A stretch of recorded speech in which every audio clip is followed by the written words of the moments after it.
ដឹងឬទេអោដួងច័ន្ទថ្លៃឲ្យខ្ញុំធ្វើមិនដាច់ច័ន្ទនៅឆ្ងាយដៃមិនអាចថ្នមបីដូចក្តីប្រាថ្នាពុនលឺព្រះច័ន្ទសែនល្អពេកក្រៃ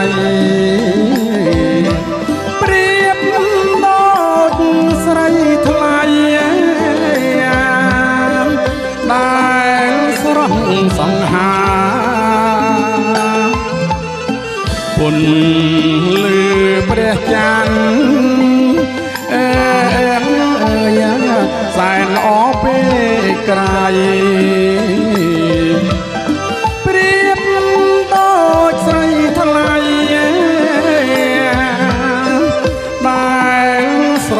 សង្ហា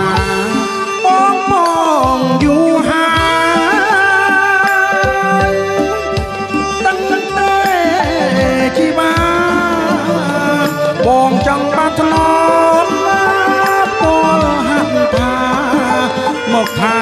រក្សាអស់មួយជីវិតតែបងមិនអាចអូនទៅច័ន្ទពិតមិនអាចណែបនិតណាគៀងកាយកាយាបានត្រឹមតែស្រស់មៃនៅក្បែរមិត្តបាន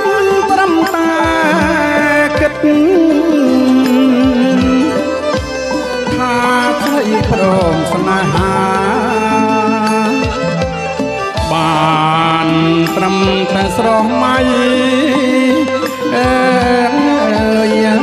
នៅក្បែរមិត្តបានត្រឹមតែគិតថាស្រីព្រមស្នេហាមិនអាចនឹងទេបានក្បែរហត្ថាប្រងរូបអូ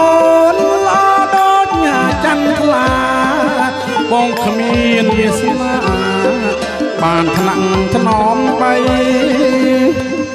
ព្រោះតែរូបបងជាអ្នកក្រក្រៃខុសពីរូបស្រីជាអ្នកថ្លៃ